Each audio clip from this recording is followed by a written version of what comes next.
Social media पर बम धमकी के बाद Doon police alert. SSP Pramendra Singh Doval के निर्देश में सघन चेकिंग अभियान जारी। शहर से लेकर ग्रामीण इलाकों तक वाहनों की जांच।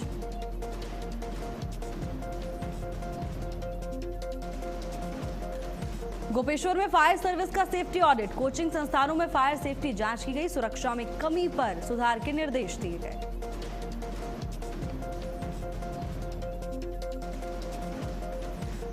उत्तरकाशी के दयारा ट्रेक से लापता हुई बबीता गुमशुदगी मामले में जांच तेज। महिला की खोज में जुटी पुलिस और बचाव दल।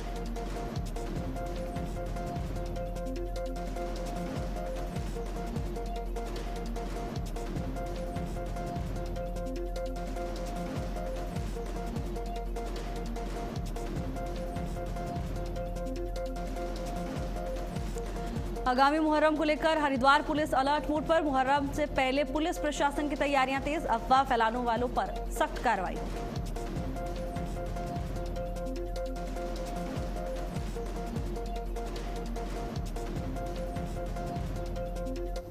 नमस्कार, बहुत स्वागत है आपका। भारत अपडेट देख रहे हैं आप। मैं हूं आपके साथ भावना त्रिपाठी। बुलेटिन की शुरुआत करेंगे बड़ी खबर के साथ, जहां सोशल मीडिया पर बम धमकी के बाद अब दून पुलिस पूरी तरह से अलर्ट मोड पर आ गई। एसएसपी प्रमेंद्र सिंह डोभाल के निर्देश में सघन चेकिंग अभियान जारी है। शहर से लेकर ग्रामीण तक क्षेत्रों तक वाहनों की जांच की जा रही है। संदिग्ध व्यक्तियों से पूछताछ और सत्यापन की कार्रवाई तेज है। बॉर्डर और आंतरिक मार्गों पर पुलिस की कड़ी निगरानी देखने को मिल रही है। वरिष्ठ अधिकारी खुद मौके पर रहकर अभियान की मॉनिटरिंग में जुटे हुए हैं। तो देखिए, सोशल मीडिया पर थानों में बम धमाके की धमकी मिलने के बाद दून पुलिस पूरी तरह से एक्शन मोड में नजर आ रही है। एसएसपी प्रमेंद्र सिंह डोभाल के निर्देश में पूरे जनपद में सघन चेकिंग अभियान चलाया जा रहा है। अब पुलिस टीमें शहर से लेकर ग्रामीण इलाकों तक वाहनों की सघन जांच कर रही हैं। संदिग्ध व्यक्तियों से पूछताछ कर उनका सत्यापन करने का काम प्रशासन की ओर से किया जा रहा है। अंतर्राज्यीय और अंतर जनपदीय बॉर्डर्स के साथ आंतरिक मार्गों पर भी विशेष निगरानी प्रशासन की है। पुलिस अधिकारी खुद मौके पर मौजूद रहकर सुरक्षा व्यवस्था और चेकिंग अभियान की निगरानी कर रहे हैं, ताकि किसी भी संभावित खतरे को समय रहते रोका जा सके। तो देखिए, लगातार सामने आ रही बम की धमकी को लेकर प्रशासन पूरी तरह से अलर्ट मोड पर नजर आ गया है। कहीं ऐसा ना हो कि जरा सी लापरवाही भारी पड़ जाए। और इसी को देखते हुए एसएसपी के निर्देश के अनुसार शहर से लेकर ग्रामीण तक प्रशासन पूरी तरह से सक्रिय है और सघन चेकिंग अभियान चलाया जा रहा है। गुजरने वाले हर एक वाहन पर प्रशासन की पैनी नजर है। पूरी तरह से मॉनिटरिंग के लिए प्रशासन तैयार है और हल्की सी लापरवाही कहीं भारी ना पड़ जाए, इसको लेकर प्रशासन पूरी तरह से सतर्क और एक्टिव नजर आ रहा है। शहर से लेकर ग्रामीण क्षेत्रों तक वाहनों की जांच प्रशासन की ओर से की जा रही है। देखिए, लगातार ऐसे मामले सामने आए जहां बम से उड़ाने की धमकी दी गई है। वहीं मुख्यमंत्री पुष्कर सिंह धामी ने 25 जून 1975 को लगाए गए आपातकाल को भारतीय लोकतंत्र का काला अध्याय बताया। उन्होंने कहा कि उस समय सत्ता के अहंकार में तत्कालीन सरकार ने देश पर आपातकाल थोपा, अभिव्यक्ति की स्वतंत्रता का हनन किया, प्रेस की आवाज को दबाया और लाखों नागरिकों और राजनीतिक कार्यकर्ताओं को बिना सुनवाई के जेल में बंद कर दिया। इस दौरान संविधान द्वारा प्रदत्त मौलिक अधिकारों को भी गंभीर रूप से सीमित कर दिया गया था। मुख्यमंत्री ने कहा कि आपातकाल केवल एक राजनीतिक फैसला नहीं था, बल्कि तांत्रिक मूल्यों और संवैधानिक मर्यादाओं पर एक बड़ा प्रहार था। उन्होंने ऐसे कठिन समय में भी लोकतंत्र की रक्षा के लिए संघर्ष करने वाले सभी लोकतंत्र सेनानियों को नमन किया।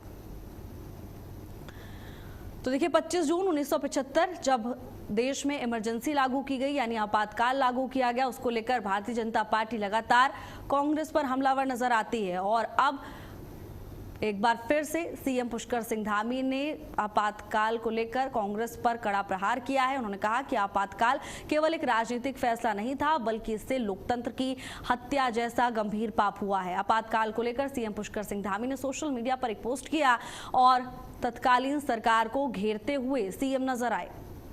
इसके साथ ही उन्होंने कहा कि ऐसे कठिन समय में भी जिन लोगों ने सच्चाई का रास्ता नहीं छोड़ा और लगातार संघर्ष करते रहे, उनको नमन है।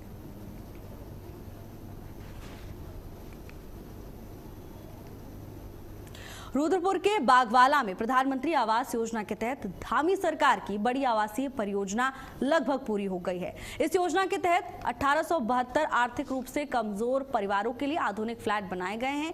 परियोजना में सभी जरूरी सुविधाएं जैसे बिजली, पानी, सड़क, पार्क और सुरक्षा व्यवस्था उपलब्ध कराई गई है। जल्द ही पात्र लाभार्थियों को लॉटरी के माध्यम से चयन कर उनके नए घरों की चाबियां अब सौंप दी जाएंगी और इससे हजारों गरीब परिवारों का अपने घर का सपना पूरा होगा। तो देखिए, परियोजना अब अपने अंतिम चरण में है और लकी ड्रॉ के माध्यम से चाबियां सौंपी जाएंगी। बागवाला में फ्लैट बनकर तैयार हो गए हैं।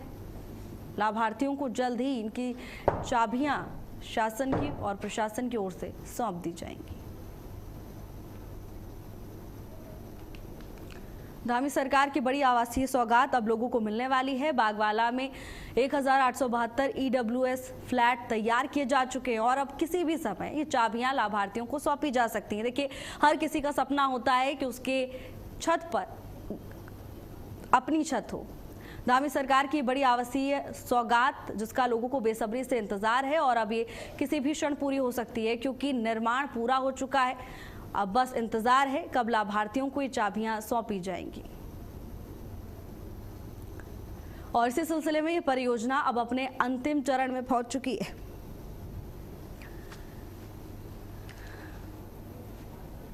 बागवाला में 1872 EWS फ्लैट बनकर तैयार हो गए हैं। अब जानकारी है कि किसी भी वक्त सीएम की ओर से, शासन की ओर से, प्रशासन की ओर से चाबियां लाभार्थियों तक पहुंच जाएंगी। लॉटरी के माध्यम से चयन किया जाएगा और इनके असल मालिकों तक ये चाबियां पहुंचाई जाएंगी। अब इस परियोजना के संपन्न होने का, इस लाभ के हासिल होने का इंतजार लाभार्थी बेसब्री से कर रहे हैं।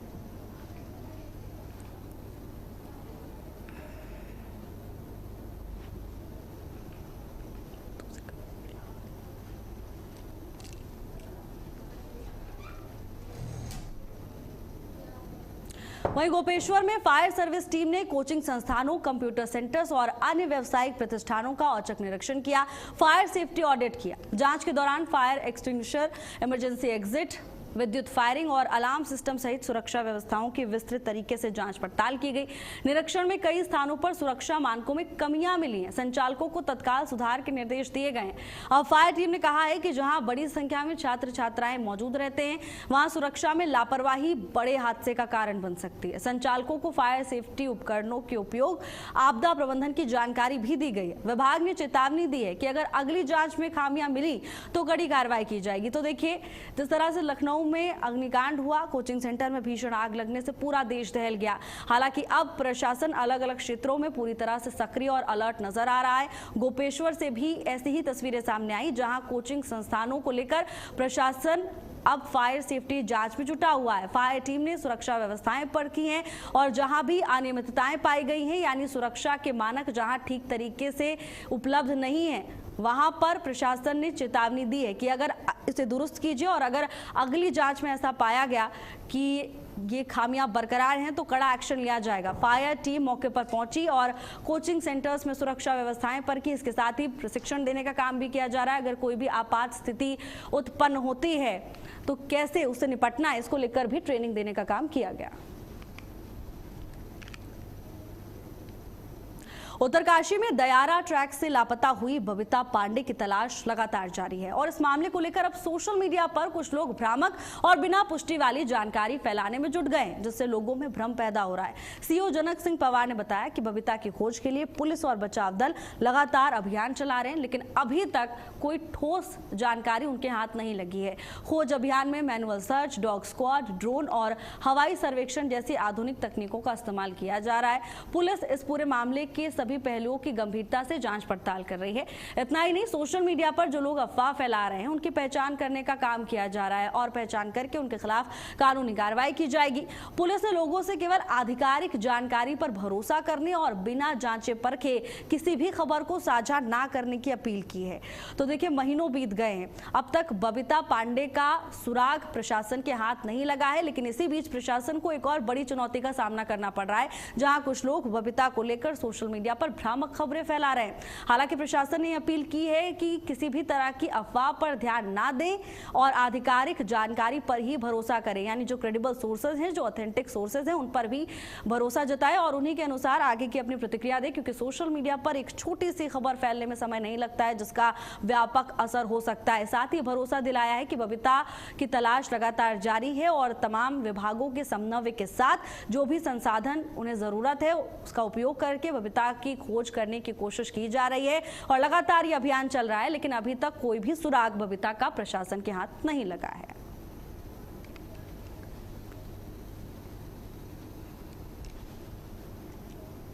वहीं देहरादून में परिवहन विभाग, उत्तराखंड और आरटीओ की पहल पर आईटीडीआर में स्कूल बस चालकों और परिचालकों के लिए सड़क सुरक्षा प्रशिक्षण कार्यक्रम आयोजित किया गया।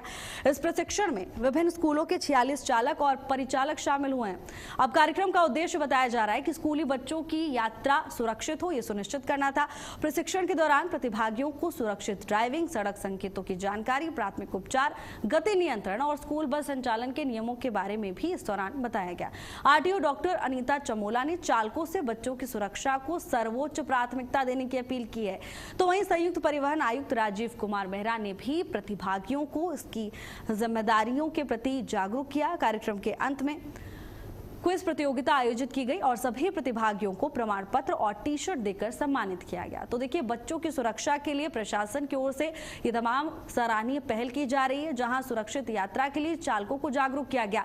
उन्हें बताया गया कि बच्चों की सुरक्षा ही आपकी पहली प्राथमिकता होनी चाहिए और नियम के अनुसार ही आप ड्राइविंग करें, जिससे आपकी जान भी सुरक्षित रहे और जिन बच्चों की जिम्मेदारी लेकर आप बस में सवार हैं उन्हें गंतव्य तक पहुंचाने की जो जिम्मेदारी आप तक अभिभावकों और स्कूल प्रशासन ने सौंपी है उसे आप पूरी तरह से ईमानदारी के साथ उस कर्तव्य का निर्वहन कर सकें। स्कूल बस संचालन के नियमों पर प्रशिक्षण दिया गया और इसके बाद क्विज प्रतियोगिता आयोजित की गई, जहां सभी को प्रमाण पत्र और टी शर्ट देकर उन्हें सम्मानित किया गया। साथ ही ये अपील की गई है कि जो नियम बताए गए हैं उनका पालन सभी चालकों को करना होगा, जिससे बच्चों की यात्रा सुरक्षित हो और अभिभावक जिस तरह से भरोसा जताते हैं चालक पर और स्कूल प्रबंधन पर, उस पर आप खरे उतरे।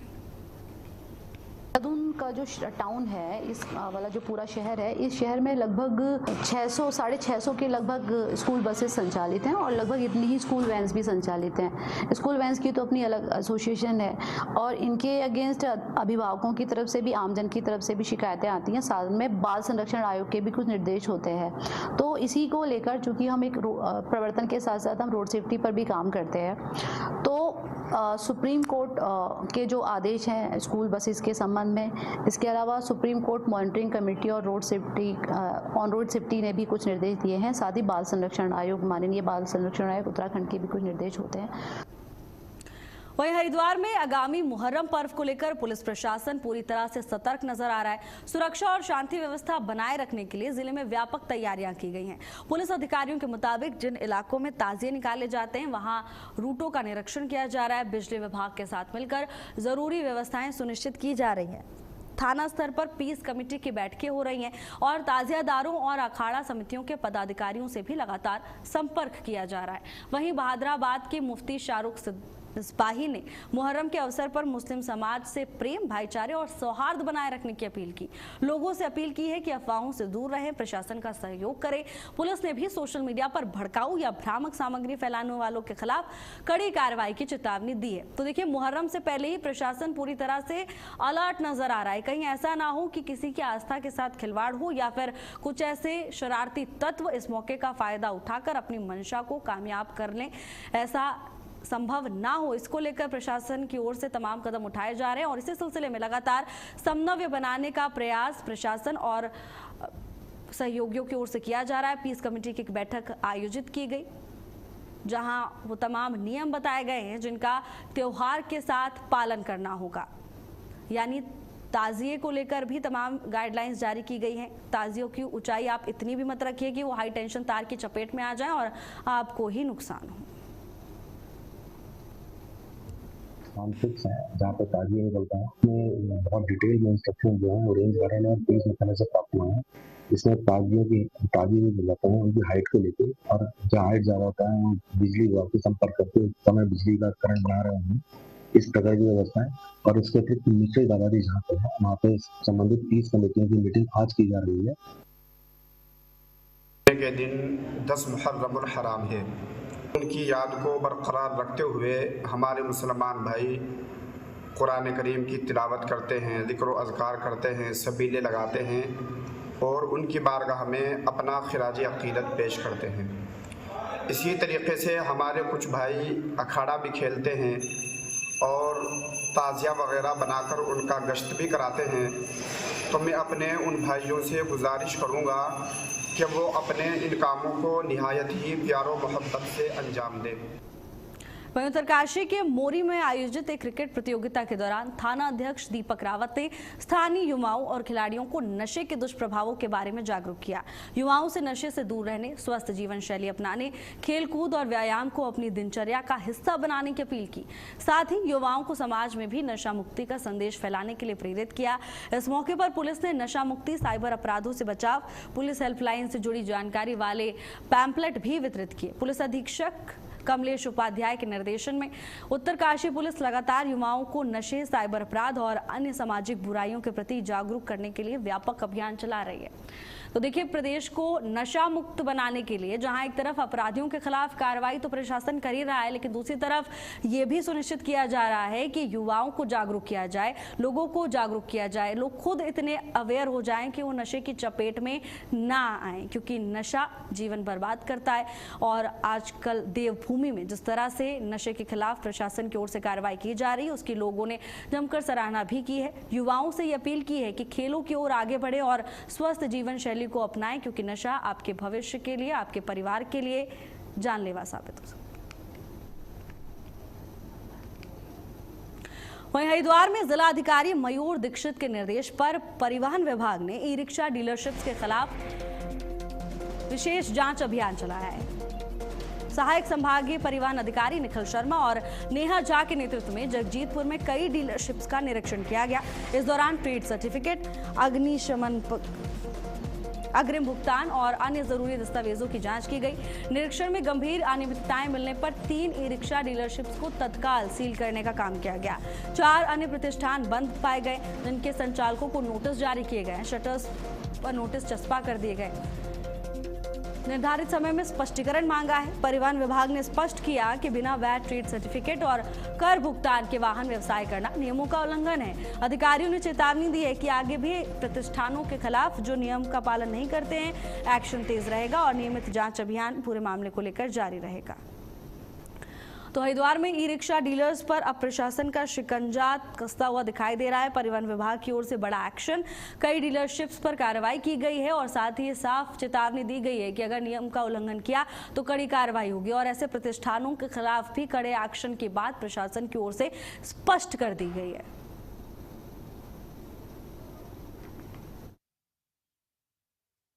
जिलाधिकारी महोदय के निर्देशों के क्रम में हमारे यहाँ जितने भी ई रिक्शा डीलर हैं उनकी जांच की कार्रवाई की गई थी। उनके डीलरशिप्स की और उनके ट्रेड सर्टिफिकेट जांचे गए, उनके द्वारा जो एडवांस टैक्स पे किया जाता है वो जांचा गया, उनके यहाँ पे सेफ्टी मेजर्स लगे हुए हैं या नहीं लगे हुए हैं ये जांचा गया। इस क्रम में 2 जो ऐसे 3 इनफैक्ट जो डीलरशिप्स थे उनको सील किया गया और 4 डीलरशिप्स ऐसे थे जो कि हमारी कार्रवाई को देखते हुए उन्होंने शटर्स बंद कर दिए थे। तो उनकी शटर्स पे जो है वो नोटिस चस्पा किया गया कि वो अपना जो एडवांस टैक्स है और जितनी भी उनको फॉर्मेलिटीज़ करनी है उसको पूरा कर लें, अन्यथा वो जो ई रिक्शा की खरीद फरोख्त है वो नहीं कर पाएंगे। कोतवाली अगस्त मुनि पुलिस ने सालों से मालखाने में पड़े पुराने मामलों के निस्तारण के लिए बड़ी पुलिस कार्रवाई की है। पुलिस अधीक्षक रुद्रप्रयाग के निर्देश पर और कोर्ट की अनुमति के बाद अब अवैध शराब को नष्ट करने की प्रक्रिया पूरी की जा चुकी है। इस दौरान क्षेत्राधिकारी रुद्रप्रयाग और सहायक अभियोजन अधिकारी की संयुक्त टीम की निगरानी में आबकारी अधिनियम के तहत जब्त की गई शराब का विनष्टीकरण किया गया। कोतवाली अगस्त मुनि के 3 अलग अलग मुकदमों से जुड़ी करीब 4 पेटी अवैध शराब को पूरी तरह से नष्ट किया जा चुका है। इस कार्रवाई के बाद मालखाने को व्यवस्थित किया गया, लंबित मामलों का निस्तारण किया गया।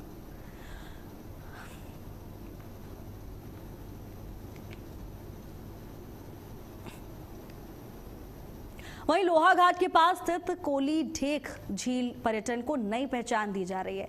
गर्मी के मौसम में ये झील पर्यटकों से गुलजार रहती है और अपनी प्राकृतिक सुंदरता की वजह से देश और विदेश में सैलानियों को आकर्षित कर रही है। साल 2022 में लगभग 30 करोड़ की लागत से बनी ये झील बोटिंग और प्राकृतिक दृश्यों के लिए खास आकर्षण बन गई है। यहाँ गोल्डन महाशीर सहित कई प्रजातियों की मछलियां भी देखी जा सकती हैं। अब सरकार द्वारा यहाँ पर 16 करोड़ रुपए की लागत से पर्यटन सुविधाओं का विस्तार, सौंदर्यीकरण और साथ ही अन्य विकास कार्य किए जा रहे हैं। ये झील अब मिनी नैनीताल के रूप में तेजी से अपनी पहचान बना रही है। तो देखिए, उत्तराखंड अपने प्राकृतिक सौंदर्य के लिए जाना जाता है और पर्यटक यहाँ पर भारी संख्या में पहुंचते भी हैं। अब ये झील भी आकर्षण का केंद्र बनी हुई है। आए हैं और यहाँ का मौसम बहुत अच्छा है, इतना ठंडा है, नीचे तो बहुत गर्म है।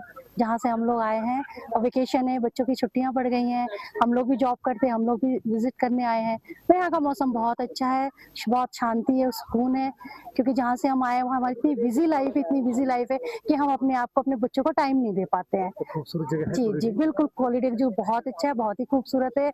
आप इसे मिनी कश्मीर कह सकते हैं। ये इतना अच्छा है, इतना खूबसूरत है कि बस अब यहाँ से जाने का ही मन नहीं करना है। आपको लगता है जो नैनीताल नहीं जा पाते यहाँ आए? यस बिल्कुल बिल्कुल, नैनीताल जो नहीं जा पा रहे उनको यहाँ जरूर होना चाहिए। नैनीताल में तो बहुत ही क्राउड है, भीड़ है, होटल्स नहीं। झील बनने के बाद में यहाँ सबसे मुख्य फायदा तो ये हुआ है कि हमारे जो वाटर सोर्सेज हैं वो रिचार्ज हो गए हैं, वाटर लेवल हमारा ऊपर आ गया है। दूसरा ये है कि हमारे इस क्षेत्र में पर्यटन को बढ़ावा मिला है, लोग इस क्षेत्र को और आकर्षित हुए हैं। अभी भी यहाँ पर कुछ मूलभूत सुविधाओं की आवश्यकता है ताकि पर्यटक बाहर से आने के बाद उसमें यहाँ पर होटल, रेस्टोरेंट इत्यादि की अगर झील के नजदीक अगर उसको सुविधा मिल जाए तो ये पर्यटन और भी ऊंचाइयों तक जा सकता है। और जहाँ तक ये है कि आज लोहाघाट की पहचान एक कोली झील के नाम से पूरे देश में, प्रदेश में ही नहीं बल्कि पूरे प्रदेश में इसकी। जैसा आप विदित है, जनपद चंपावत जो है इसमें सांस्कृतिक और जो हमारी एनवायरमेंटल रूप से कहें, नेचुरल रूप से कहें, प्राकृतिक धरोहर बहुत ही परिपूर्ण है। उसी में जो कोली ढेक झील है, ये इंद्रावती लोहावती नदी पे इसको ये स्थापित है और यहाँ पे पहले से पर्यटन की जो है एक अपार संभावना और एक नया पर्यटन के रूप से हम लोग देखें तो एक नया क्षेत्र उभर करके आया है, जिसमें अभी देश विदेश के लोग हैं, सैलानी हैं, वो आ रहे हैं और इसमें पर्यटन के रूप से इसकी जो खासियत है, खास करके देवदार के पेड़ और इतनी हाइट पर जो नदी का बहाव है, शुद्ध पेयजल, वहाँ गोल्डन महाशीर भी है, मछली हमारी जो कि एंडेंजर्ड स्पीसीज है, हर जगह देखने को नहीं मिलती। वहीं श्री केदारनाथ धाम में एक यात्री की अचानक तबियत गंभीर रूप से बिगड़ गई। मामले की जानकारी मिलते ही एसडीआरएफ और एनडीआरएफ की टीम मौके पर पहुंची। तत्काल घटनास्थल पर पहुंचकर राहत और बचाव कार्य शुरू किया। टीम की ओर से मरीज को स्ट्रेचर के जरिए सुरक्षित रूप से हेलीपैड तक पहुंचाया गया, जिससे उन्हें जल्द चिकित्सीय सहायता उपलब्ध कराई जा सके और इसे तत्काल कार्रवाई के चलते मरीज को आवश्यक चिकित्सा सुविधा तक पहुंचाने में सफलता हासिल हुई है। तो देखिए, प्रशासन की ओर से इससे पहले भी कई बार दावे किए जा चुके हैं कि तमाम व्यवस्थाएं दुरुस्त हैं और श्रद्धालुओं को किसी तरह की दिक्कत नहीं आने दी जाएगी। अब ताज़ा मामला उत्तराखंड के केदारनाथ से सामने आया है, जहां एक यात्री की अचानक तबियत बिगड़ गई। हालांकि मामले की जानकारी मिलते ही एसडीआरएफ मौके पर पहुंची और मरीज का रेस्क्यू किया गया। तुरंत उसे स्ट्रेचर के जरिए हेलीपैड तक ले जाया गया और उसके बाद उसे उपचार देकर उसकी हालत में अब सुधार देखने को मिल रहा है। एसडीआरएफ और एनडीआरएफ ने सूचना मिलते ही तुरंत कार्रवाई की है। केदारनाथ में बीमार यात्री का रेस्क्यू करने के लिए एनडीआरएफ और एसडीआरएफ की टीम मौके पर पहुंची और प्रशासन की मदद से अब यात्री सुरक्षित बताया जा रहा है। वहीं लोगों का कहना है कि प्रशासन की तत्परता की वजह से मरीज को आवश्यक चिकित्सा सुविधा तक पहुंचाने में सफलता प्राप्त हुई है और इससे मरीज की जान बचाई जा सकी। एसडीआरएफ और एनडीआरएफ की तत्परता की लोग जमकर तारीफ कर रहे हैं।